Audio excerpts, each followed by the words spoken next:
Welcome to Fire Your Doctor with your host, Dr. Danielle Lockwood. And Richard Lockwood. Hey, Hey, what episode is this? 44. Wow. Yeah, 44. This episode is entitled, working title, Why Your Doctor Can't Solve Your Case. There's things to know. Last episode, just to review, episode 43, we talked about the history of medicine in this country. We talked about the Flexner report. We talked about the rise of pharmaceutical medicine. We talked about the influence of powerful institutions and the disappearance of natural medicine schools. So that was a really great episode. Did you like that episode? Sure. It was interesting, right? Yeah. It's interesting to know those things. It's probably not as juicy as some of the relationship stuff. Spice things up in the bedroom here. Uh-huh. That's a little bit more interesting. Go see our Reclaim the Bedroom series on that one for Is that sure. about used furniture? Bought off Facebook Marketplace. Watch out for your chair. It's squeaky. Squeaky. Yeah. Need some WD. Okay. 40. Take it easy. Okay, so today, You're asking why can't your doctor solve your case? yeah, this is a question we get a lot. The hot take? Well, give the hot take in 1 second. Okay. So the question is, why do so many patients or people today feel like their health problems are not being solved? That's the question. Many people are coming in for things like chronic fatigue, brain fog, hormonal imbalance, autoimmune issues, digestive problems, anxiety, depression, and they often they go doctor hopping, and they go doctor to doctor, and then they say pretty much the same thing. Well, I don't know, your labs look pretty normal. We've talked about that before. Yeah, and we're going to talk about that again because it's worth repeating. So what's your hot take? The answer to the I'll question. include the question. Your doctor cannot solve your doctor cannot solve your health problem because there are things that they consider axiomatic that are opinion. Okay, say that again for people who don't know what axiomatic is. An axiom would be a base level of something that you just consider true no matter what. Meaning like up is up, down is down. And so there's things that people would consider like a first principle. Like I first principle know this. And there's a lot of things today that are considered first principle that are actually opinion and open to interpretation. Perhaps they're sometimes true, but not always true. An example would be the term, this treatment is safe and effective. And it's like, well, what do you mean by that? And the culture, even among healthcare providers that should know better, is the cultural answer is these treatments are axiomatically, they are just inherently safe and effective. The actual when the actual data claims that no, these treatments are safe and effective insofar as they have been rigorously tested, and not every potential one of these treatments passes the test. Yeah. And so it's like, well, wait a minute, if they were axiomatically safe and effective, they would all just automatically just pass. Anyway, and so there's a lot of things that are considered axiomatically true, but they're not a first principle truth. Humans have one heart. That would be axiomatically true. We are supposed to have two lungs. Those things would be axioms, but you got to keep your list of things that are just fundamentally base level true very short. Yeah. And those are observable things, right? Yeah.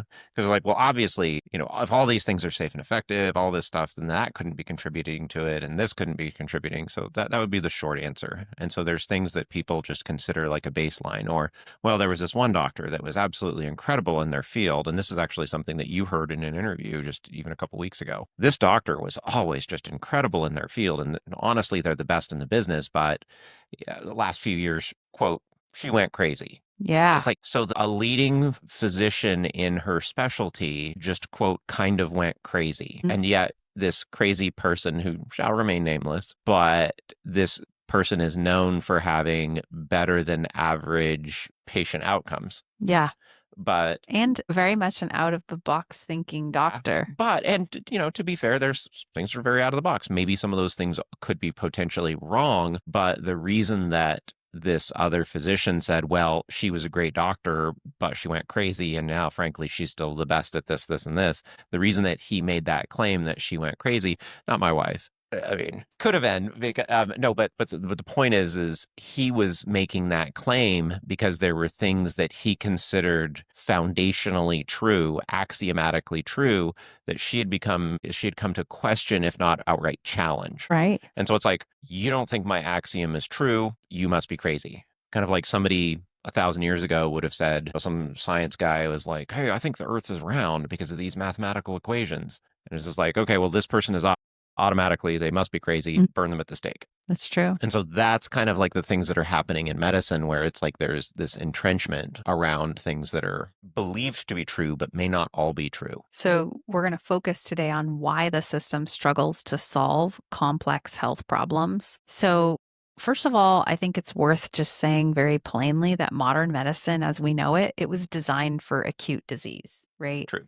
So, one of the most important things is it came out of what we understand as modern medicine. It really started to evolve post World War II, right? World War I, World War II, where they worked on trauma, infections, emergency surgery, life threatening illnesses. And in these cases, modern medicine is extraordinary. I mean, there's no doubt about that. But the majority of health problems that people face today are not acute diseases. They're actually chronic conditions that develop slowly over time, such as autoimmune disorders, metabolic disorders, inflammation, digestive issues, hormone imbalances.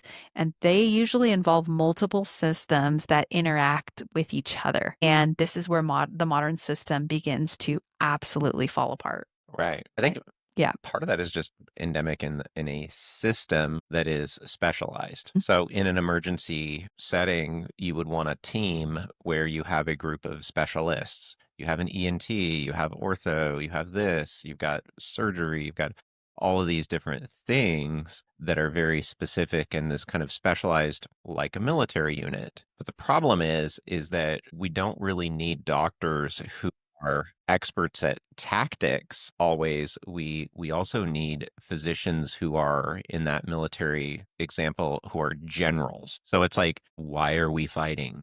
What are we fighting? What is our actual goal? And there's a lot of times that people mistake tactics for strategy. Yeah. And they get stuck into that acute mindset. I would say, even most people who, for example, are in nursing school or who are in medicine, they always want to start out working in the emergency department, but they It's end up, interesting. and that's where you quote get good, right? Because you can deal with these acute issues and it's fast paced and all of those High things, pressure. high pressure.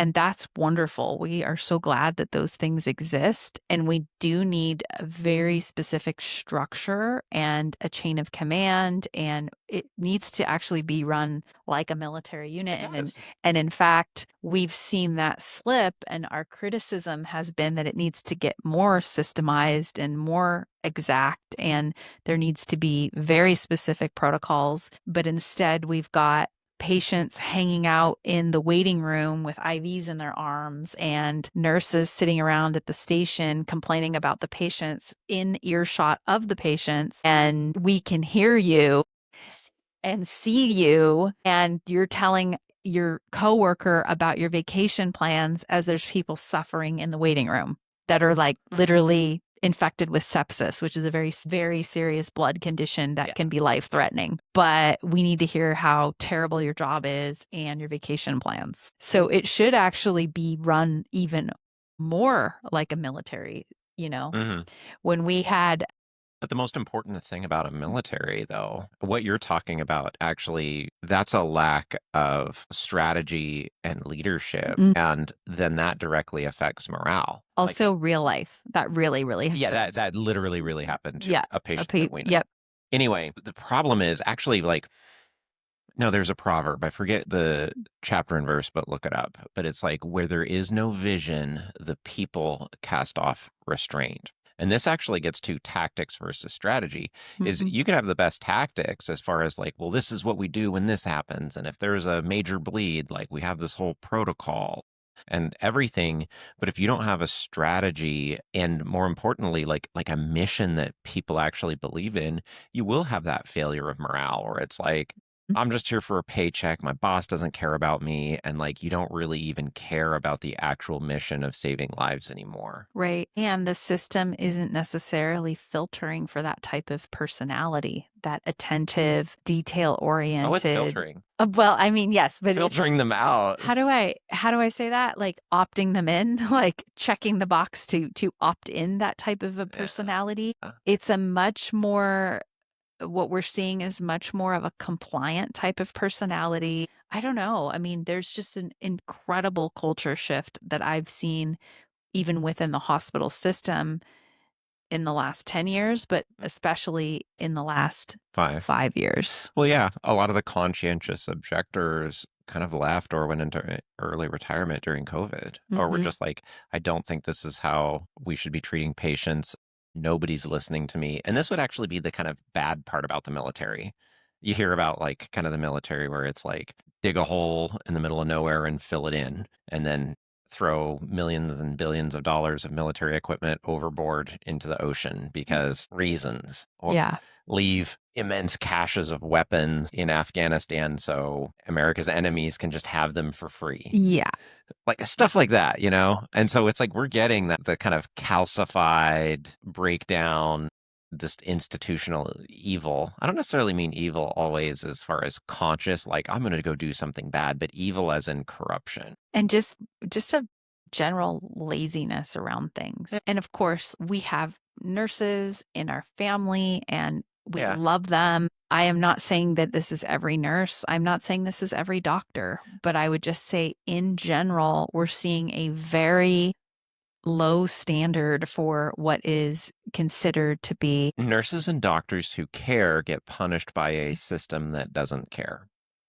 Like really good way to say you that. get punished every time you're just like, well, wait a minute, we didn't even open this treatment to this laceration kit, but because of the protocol and because it was put on this account, we just have to throw it away or just whatever. There's all kinds of like protocols, and if you care about just like, I don't want to see good, unused, still sterilized equipment or medication like thrown away, but for whatever reason the protocol is such that it is. And so like if somebody was really a conscientious person when they're just like, well, why would I waste this? Like, why are we wasting this? I just feel bad to me. And even if it was they had to get rid of it, couldn't they just create a donation spot to send it to other countries who To the need it? hospital.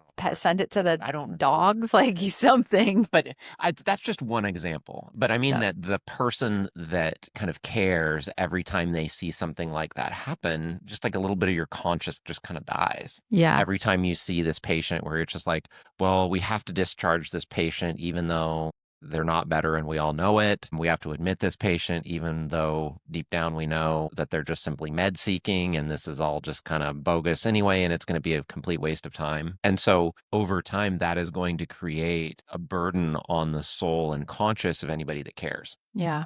I would say let's go outside the hospital Sure. system as well, because we're also seeing issues within primary care, obviously, which isn't necessarily in the acute department. So that's one observation that we're making. I won't put it under criticism because I think that many people who work within that system are doing the best that they can within Which that system? system, In the the hospital hospital system? system. Yeah. Well, yeah, and they're dealing with a cognitive load.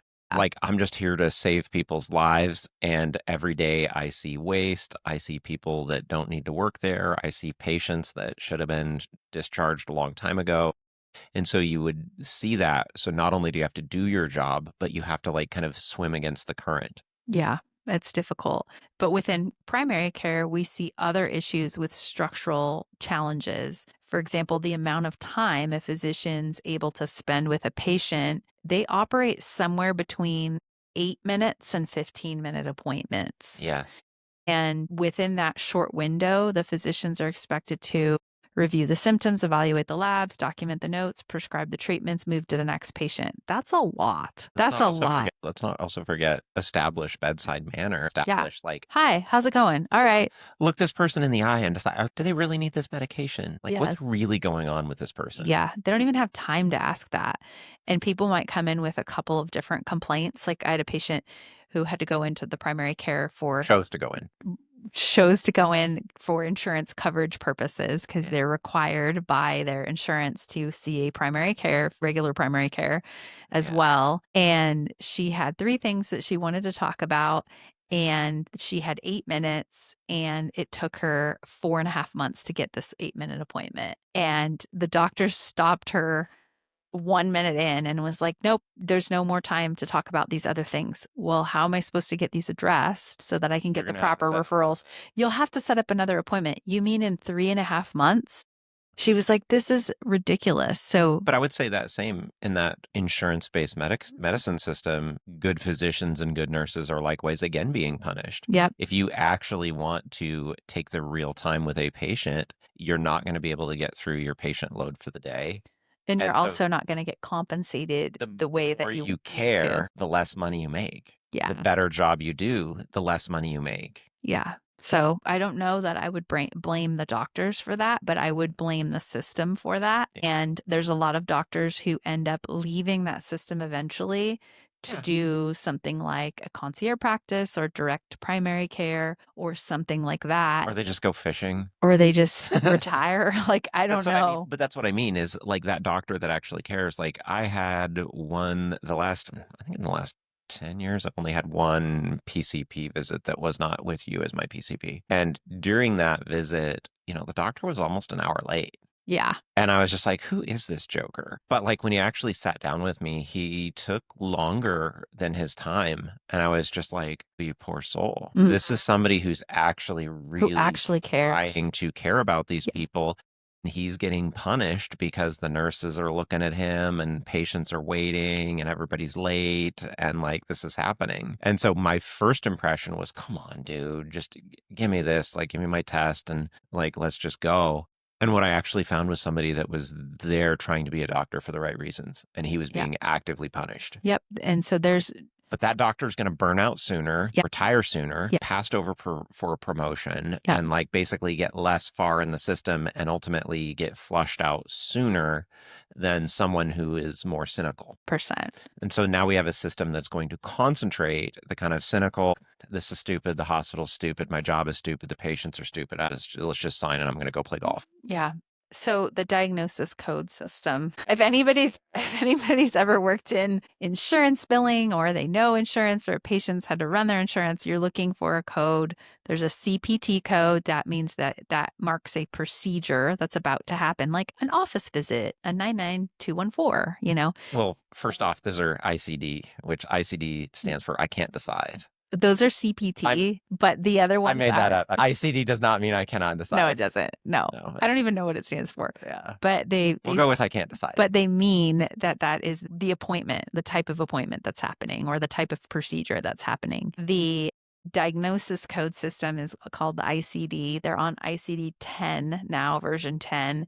So to know, in order for treatments, medications, and insurance billing to occur, patients usually need a specific diagnosis. So you have to use this system. But many patients experiencing early or complex health issues may not fit neatly into a single diagnostic category. So, for example, a person might have fatigue and digestive issues and, hormone issues and brain fog and anxiety, but these symptoms may not yet meet the criteria for a specific disease label. And without a clear diagnosis code, the system often struggles to determine what to do next because they're waiting on that code as a billable procedure to communicate to the insurance company.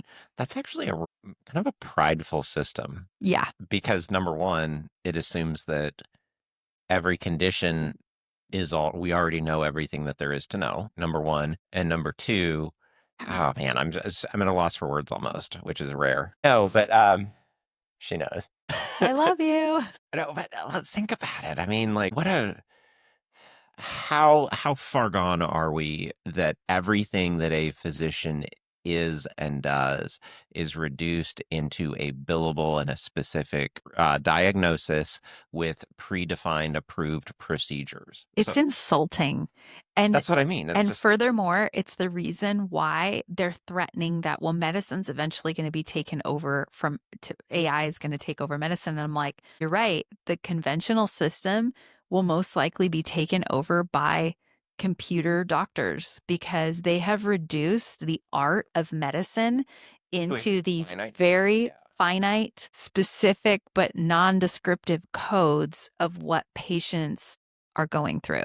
Well, I think the worst part about that is what you described was a set of symptoms that would lead you to two or more, let's just say two or more specialists that are going to treat, like, okay, well, I handle digestion and this, I Yeah. handle, Endocrinology, I handle endo- hormones, I yeah. handle this. Yeah. And so you're going to three or four specialists that are going to look at all of those kind of problems in isolation. Yeah. But we've put at the helm of this a PCP, so primary care doctor, who's supposed to be the generalist, but they just don't have any time.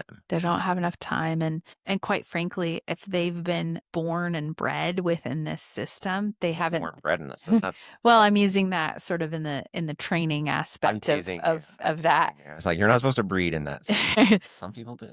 If they have the experience of being Yeah. trained up in that system, They're getting a lot of they those kind of axiomatic truths. yep, This is always true all they the time. have been programmed to only think that way. They don't even know what it's like to free think within medicine. Yeah. So it's going to, obviously, that system again is going to filter out free thinking, investigative medicine type doctors. Yeah. I think also that there's this, you were talking earlier about acute care and just like this acute nature, and that the last holdout that is being threatened now, but the core competency of the hospital system and even primary care is acute. Right. And that's being threatened now, as we saw in COVID, where the top down, rigid military structure that just can't respond to the realities on the battlefield. Like that's bad. But more than that, for the scientific method to work, it's like we have to make observations and then basically make a change and then draw a conclusion based on kind of what we're seeing clinically. Now, that's a lot easier when you're dealing with, okay, the patient came in, their blood pressure was crashed out, they had a massive bleed and trauma and these kinds of things. And then, maybe I don't know, ketoacidosis and like hypovolemic shock or just these types of things that you might see in a hospital setting. Those are very clear. Hey, when we applied these drugs and this treatment, we got, gave them these infusions or IVs and whatever, got them some units of blood. And then we had a good outcome. The patient lived. Yeah, but they're not following the full Well, but what I mean long is, tail. well, yeah, but so what? I mean, you lived. But what I mean, though, is in these longer tail kind of autoimmune cases and some of these other chronic condition and multifaceted cases that you're talking about, you can't really, your input output, it's not like, sir, we gave them this drug and the tissue repair happened 30% faster and we were able to discharge this patient sooner and we had less fatalities. Yeah. So that would be a really clear, and you'd know in a week. Yeah. This patient got better. Oh, But this patient died of their blood clot. but they're not following them long Heparin. term. They're not taking that data, at Well, least as far as I what I mean, know. in that emergency situation, you'd get that real time feedback. Yeah. Whereas, like what you're talking about, some of the stuff, say, lack of biodiversity in gut microbiome based on long term use of, or a decades previous use of antibiotics, Mm-hmm. resulting in decreased longevity in a population. That's something that doesn't come out for until a generation. Yeah, it's hard to measure. I mean, Right. we try Yeah. at our practice, Yeah. we run very extensive blood and different testing that we do, saliva testing, urine testing, things like that. So we always try to have a baseline. However, you're correct. It's hard to really track it other than I'm choking on my coffee. It's subjectively. I'm like, do we need to do an emergency procedure over here? yeah. So that goes back to the reductionism in medicine. Modern medicine often uses a model called reductionism. I don't. Is that a model, or that's just kind of like a general term? Yeah, reductionism means breaking complex systems into smaller parts so that you can understand them. So Yeah, I wouldn't say they would ever call it reductionism, but that's what I mean. It's they're teaching reductionism, and that's yeah. what it is. For example, cardiology only focuses on the heart. But what if it goes into the kidneys, but it's related to the heart? You have to go to the nephrologist, right? all of those things. Yeah. Gastroenterology focuses on digestion, endocrinology focuses on hormones. But even in acute care, there's so much blending of that stuff where, yeah, say, a cardiologist is like, we've got to manage your blood pressure. Okay, what is happening? Okay, we're seeing signs of pulmonary edema and these types of things. And so then they're going to want to get you on like a LASIX or like something like, not LASIK, not the eye surgery. LASIK, I've heard doctors say that wrong, get that wrong. LASIX. Get LASIK and LASIX mixed Yeah. up. Uh, But it's funny. It's just well, and my okay, autism. but to But I just mean that there's even in there that's rough yeah. because, kidneys and all that stuff. Oh, but you're going to use LASIX, which affects the kidneys, and you're only supposed to be in dealing with the heart. Yeah. But I got to because like pulmonary edema and all this Yeah. other stuff happening, which is So they'd like to treat the body like a machine, right? Like a mechanic. Oh, this is a, let's change your muffler tires. specialist, Yeah. versus We're new tires. yeah, we're the tire guys. What are you doing here? Right. Yeah. Which is helpful. However, we are an integrative system. We're integrated together. Hormones affect digestion. Digestion affects immunity. Immunity affects the brain. When these Hormones are made by microbes in the gut. yes. Yes, thank you. So, wait, you want to address anxiety, but you haven't addressed the gut, and 90% of your serotonin is made in the gut. And by You're the right. way, You must be serotonin deficient. Let's give you a drug. nice. It doesn't like, it's laughable. To me, it's Yeah. laughable, but But even in a car, you're just like, why am I changing my tires every 6 months? And it's like, because you've never gotten alignment, or you have yeah, a suspension problem, or you have this going on. Or the computer system is misapplying your traction control. And so you're right. getting excessive wear. So even in that, like even in this kind of very purely mechanical, completely understood, very simple system that is an automobile, I mean, you could have somebody that's just like, well, I'm just a tire guy. Here's your tires. Yeah. Yeah. So we see that. This is worth talking about again. We've talked about it before in other episodes. Labs. Lab Yeah, you were trying to get in ranges. that. Right? Another issue patients encounter is the interpretation of laboratory results. My laboratory reference ranges are based on mine, the one we use at our office. They're based on optimal ranges, meaning they're based on people who feel well. And it doesn't change. Be a very healthy person for your age and kind of demographics. So, Age would be in demographics. so we try to base that on. This would be getting into those axioms. Yeah, healthy people. Your doctor, like a normal doctor, would just be like, well, this is the normal range.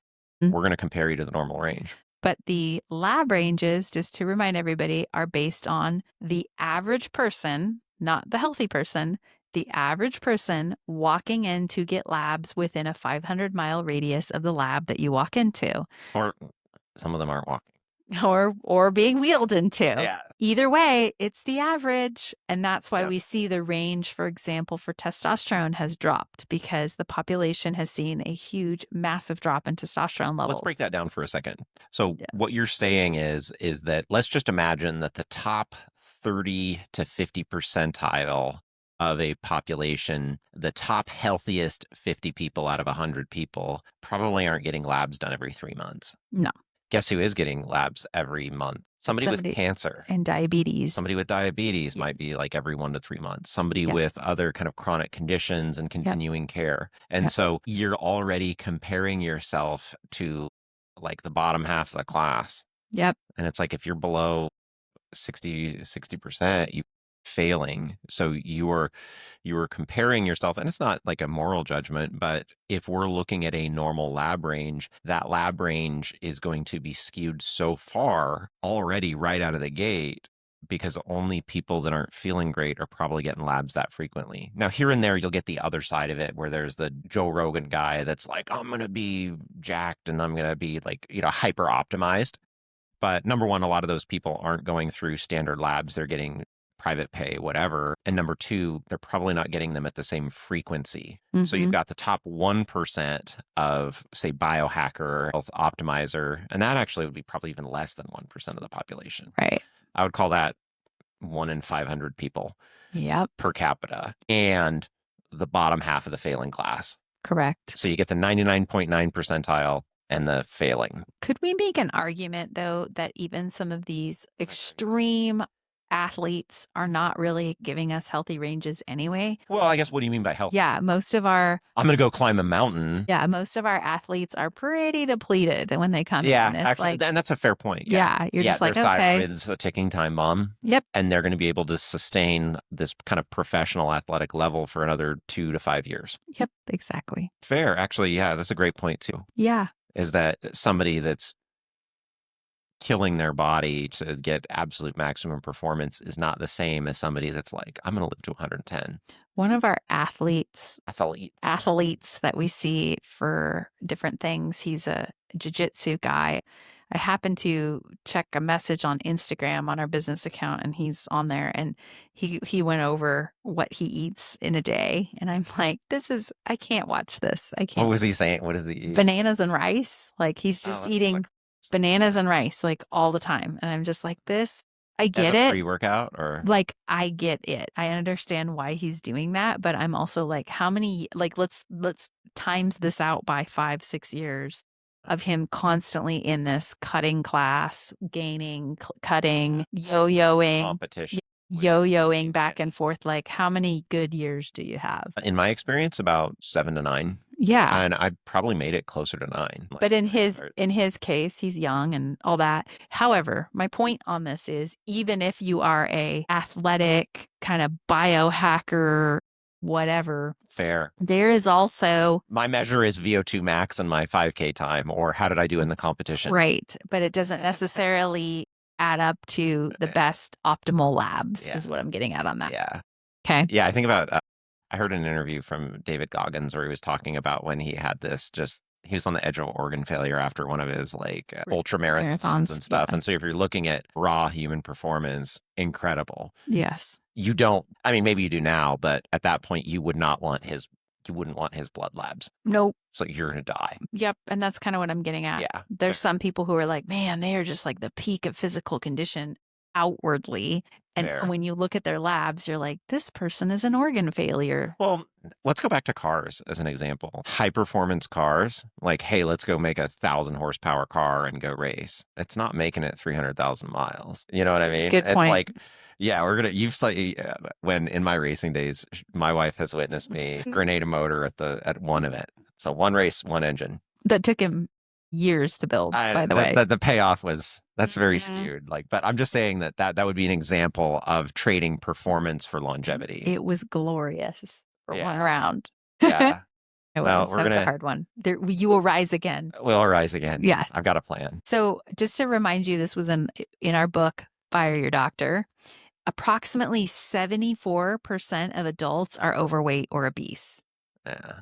So most of those people are going to experience things like insulin resistance, diabetes, inflammation, nutrition deficiencies. So when labs are interpreted strictly according to population averages, results that are technically, quote, normal may not actually reflect optimal health. So Right. just to put a bumper sticker on that. Yeah.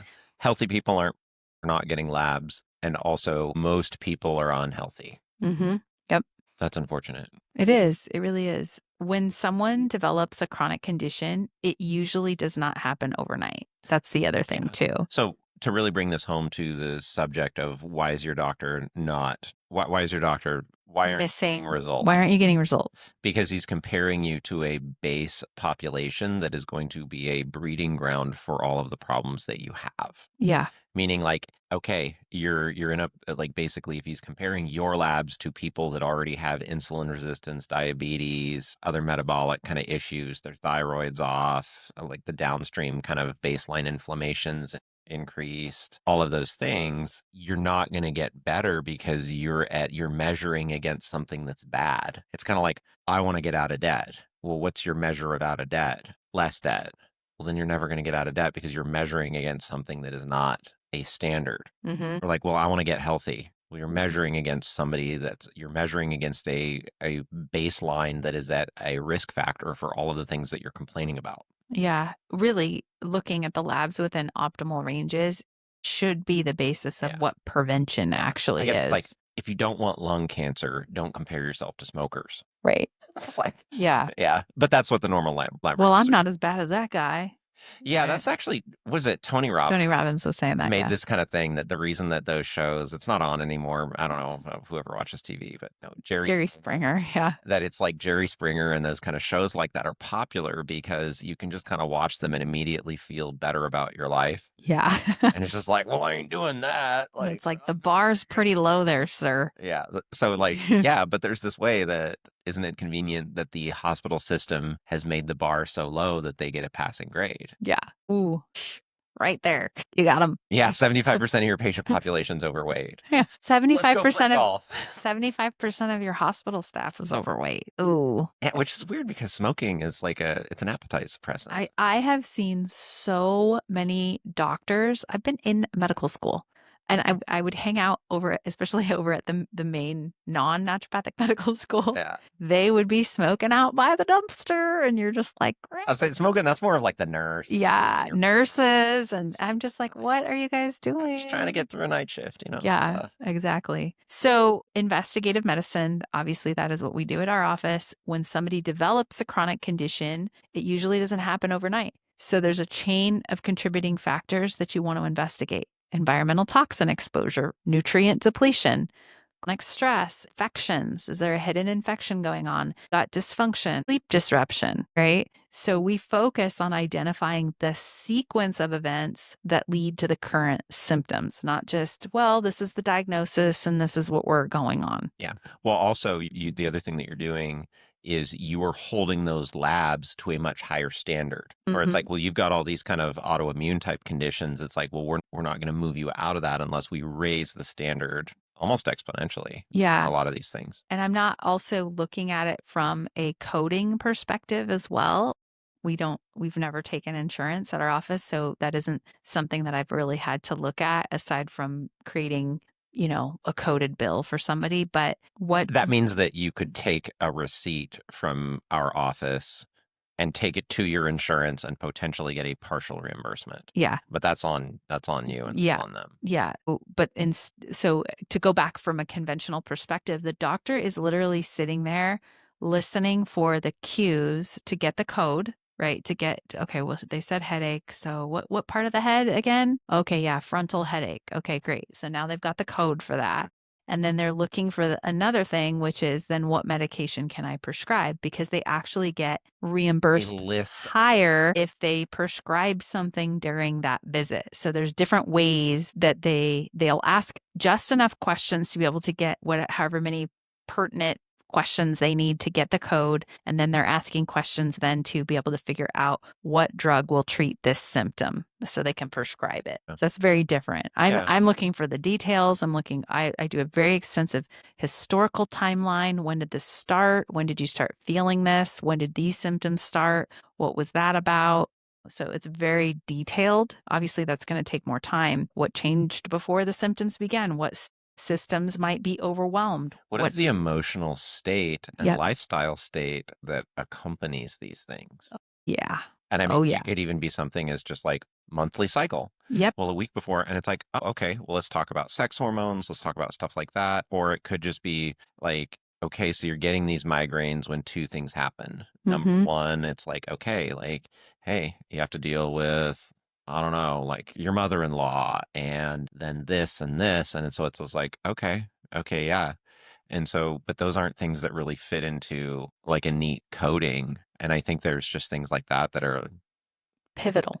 pivotal in where it's like, no, this is hormonal, but there's also just lifestyle and how you're kind of dealing with stuff like that. Yeah, absolutely. When we talk about the terrain perspective, so our company is obviously called Terrain Wellness. We always wear the logo somewhere, but the terrain based model is really a focus about what is the environment of the body? What is the landscape of the body? And how do we make that an environment that does not like to have disease in it? Right. So we're focusing on the actual landscape, the terrain of the body. Let's put it this way.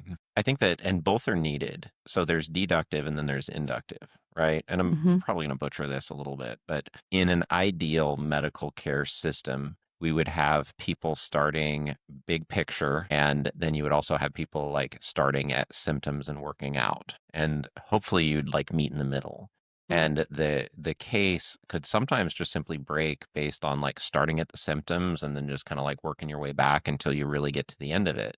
Mm. Now, that doesn't just mean like you have acid reflux, give you an antacid. It means like, well, okay, hey, so you've got acid reflux. Okay, well, what's causing that? Okay, well, what's causing that? Okay, so this is a pattern, and there's like times of day that this is happening, and then there's situations, and you know what I mean? Like we've talked about those cases, but then there's also the kind of bigger picture and working in. And I think that historically, kind of hospital medicine was good at starting and working with those kind of like symptoms and then kind of working out and getting to the bottom. But over time, it's just become, let's just get rid of the symptoms. And if I don't have the symptom, I don't have the problem anymore. Which can give you a false sense of comfort that something got better when it really didn't get better. It could be Yeah. suppressed and it can then Yeah. turn into something more intense later on. I do want to say this. Annoyingly, our medicine takes longer than I want it to sometimes. It's like if somebody's having acid reflux, or do something really simple like a headache. If somebody has a headache and they take an NSAID or an over-the-counter pain reliever,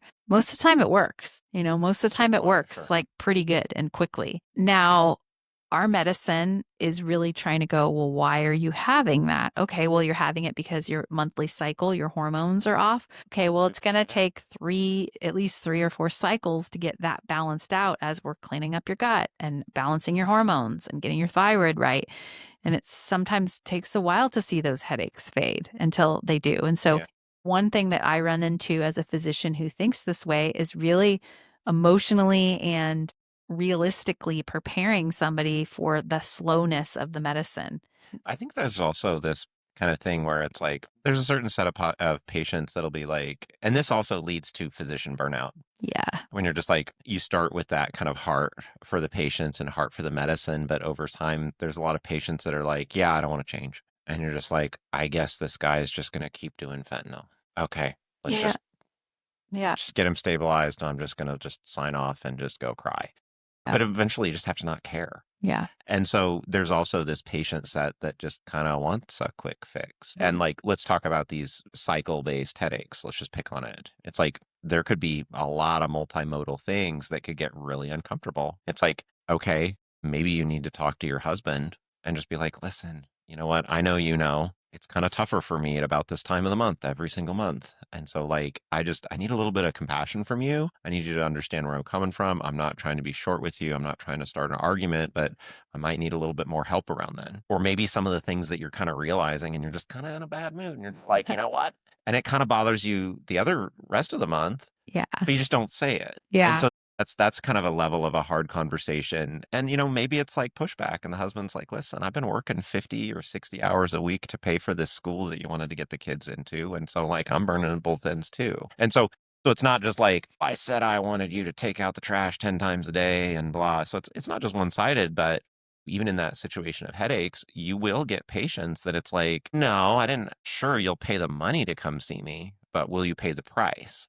Mm, 'Cause now all of a sudden good it's just point. like, yeah, like, "Hey, guess what? Maybe these headaches are related to unforgiveness, bitterness, the hard conversation that you never had because your mother abandoned the family at a very pivotal time." Or the other thing that happens is sometimes you just need follow-up. I'm not gonna get it right every single time right out the gate, and I will tell patients, "Listen, I am not the smartest doctor, I'm the most tenacious, but you're gonna have to follow up." Well, but that gets to my thing about where, okay, so if you're treating somebody that just had a major heart attack and you're in the ICU, it's like, we're going to know real quick whether this medication, like, oh, you did too much. And like now that the patient's blood pressure crashed out. So we've got to correct that. It's like, you're going to Mhm. know in real time. Mm. And so that's what I'm saying. It's just like, well, clinical outcomes have been improved. And like, the guy walked out of the hospital a week later versus Mhm. dead. And so you'll get real-time feedback, but if you're talking about these complex cases that you've described over the years, your feedback might be 3 months out. The only time I get real, like, quick gratification is every once in a while with injection, Oh, I thought you were regenerative gonna say something else. injection. I'll I get thought you were gonna say something sometimes else. it'll take him out of pain, like, right away. It's amazing. I love Yeah. it.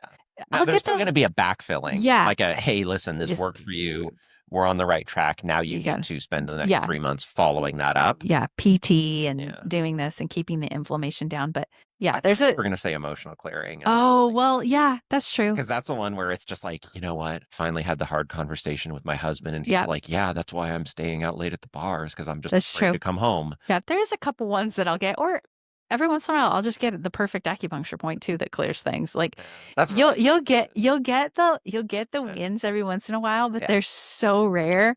Yeah. And the way that I talk to patients about that, I'm like, listen, sometimes I get this right out of the gate, but like you're gonna need to give me some time. Like this has been going on for over 10 years. Like Yeah. give me a couple months to Yeah. figure this out because Yeah. I'm not gonna get to the bullseye, but I'm gonna get really darn close to that bullseye. Yeah. Well, and like I said, if you're working on, hey, there's 3 options, and like in the first month, I'm going to be able to narrow it down to 2, but even still, you could be 3 to 6 months on a case.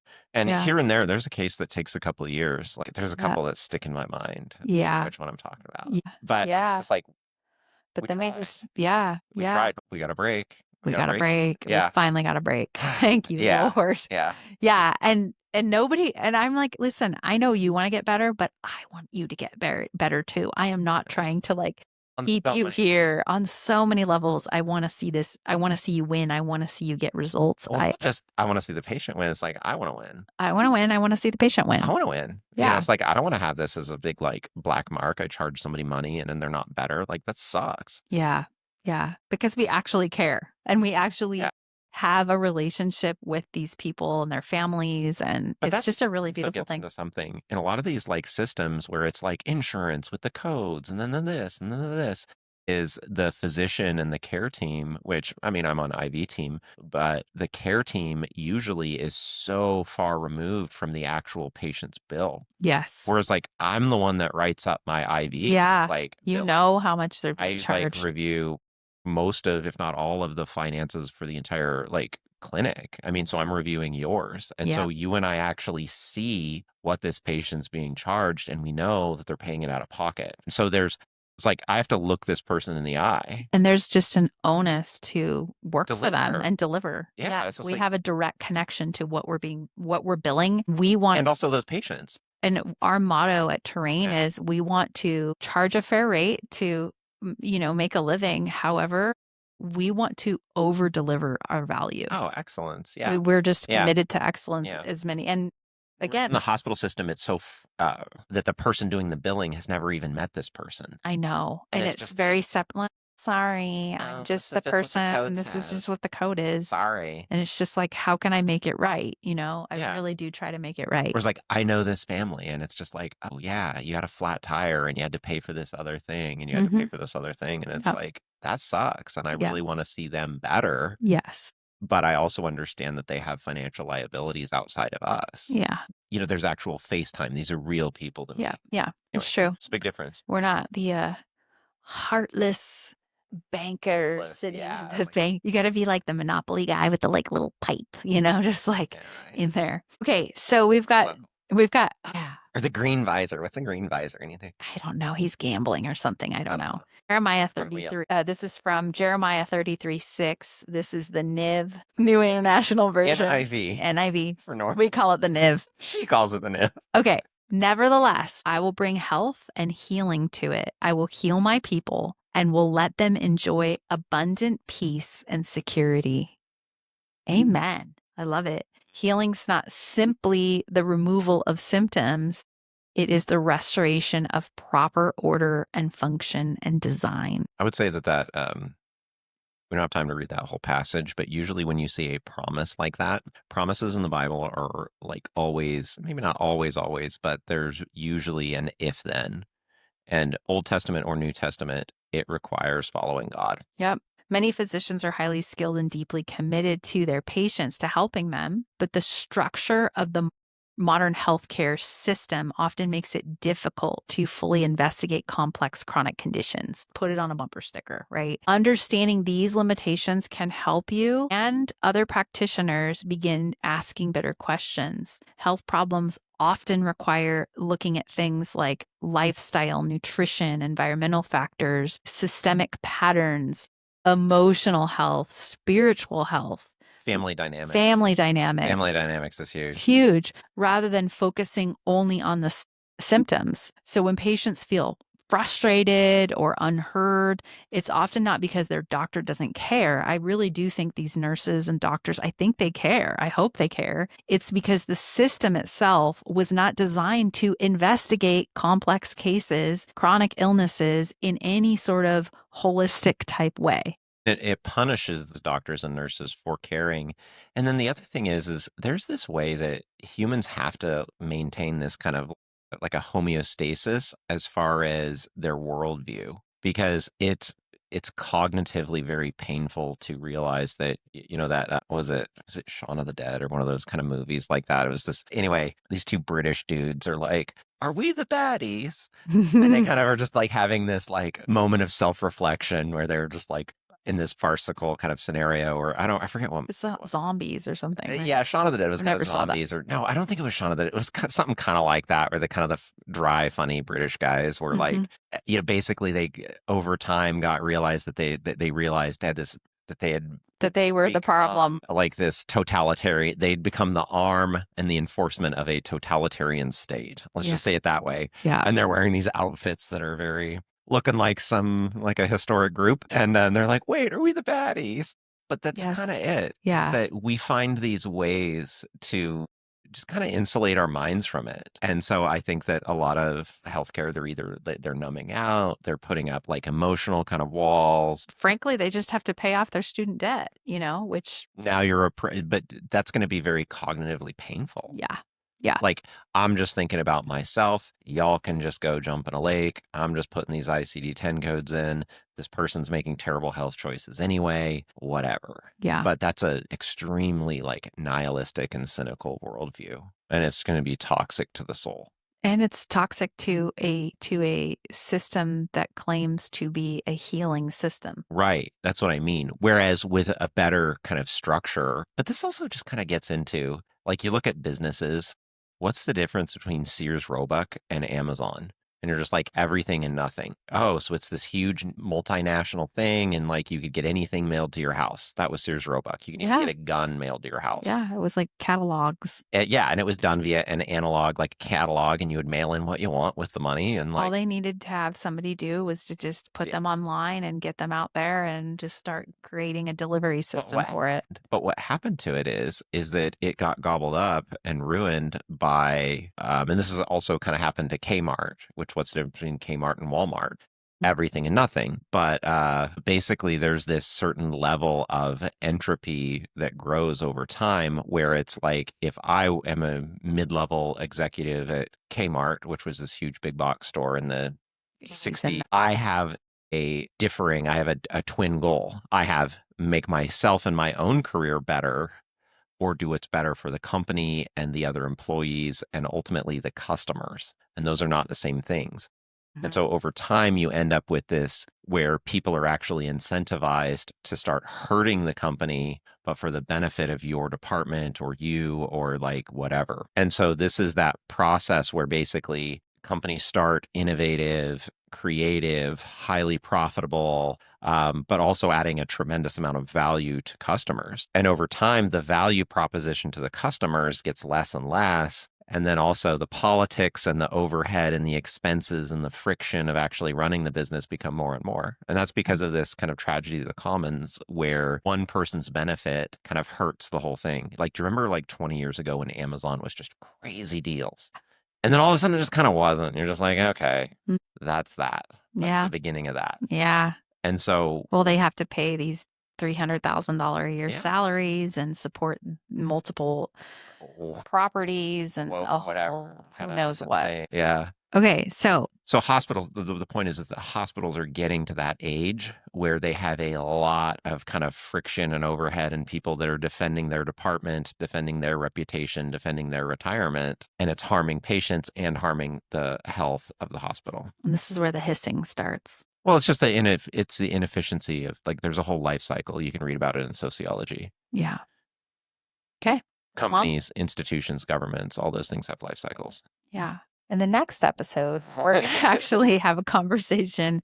We're going to go even deeper. We're actually going to start talking about the body and the intelligent design of the body. It's not just simply a random collection of biological processes. We're going to talk about the beauty that is the body and our perspective on how bodies Yeah. work. I identify as a highly organized primordial soup. No.